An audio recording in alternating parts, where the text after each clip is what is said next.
Yes. So my name is Susie Tovar. And I'm Preston Ward. Today we'll be talking about big jumps or little steps, fighting gerrymandering with random lots. So what is gerrymandering? Take into account 50 precincts that you see here. 60% of them are blue and 40% are red. If we were to draw districts out of these precincts proportionally, then you would see 3 blue districts and 2 red districts. But you can draw these lines in such a way that you get 5 blue districts and 0 red districts, or you can give the advantage to the minority party and have 3 red districts and only 2 blue districts. So clearly the way we draw lines is important. The way we draw lines is important to election results. So this is where mathematicians have stepped up to try and find ways to quantify and detect if gerrymandering exists in a districting plan. One of the most exciting results is out of Pennsylvania, where Dr. Moon Duchin of Tufts and Dr. Wes Pegden of Carnegie Mellon were able to convince the court that the current map was gerrymandered, resulting in it getting redrawn, and all using math that was entered as evidence in court. And so the methods that they use to do this are called MCMC, and they are essentially just a random walk in a given space that allows you to sample from an unknown distribution. And once you go long enough, you can see what that distribution looks like. Compare where you started to where you ended up, and tell if you're an outlier based on that. And in this case, being an outlier would be good evidence for gerrymandering.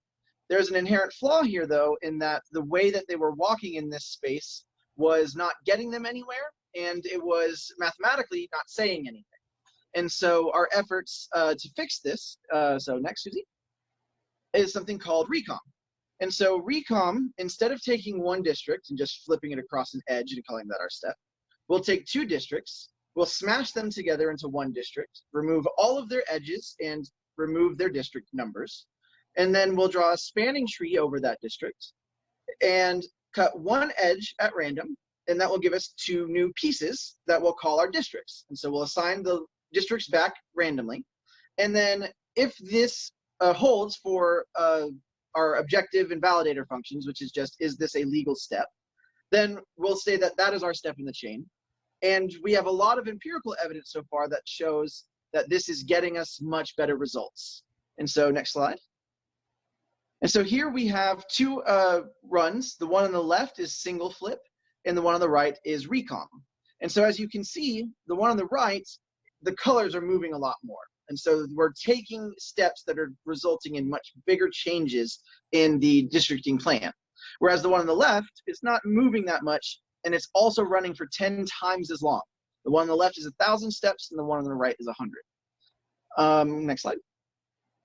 And so what we would like to do now is, now that we think we've fixed the underlying graph, we'd like to be able to say that. And so what we want to do is find some evidence or find a way to assign a single value to each map, and then compare those values. And when they stop moving, that could be good evidence of convergence. And we're starting on that now.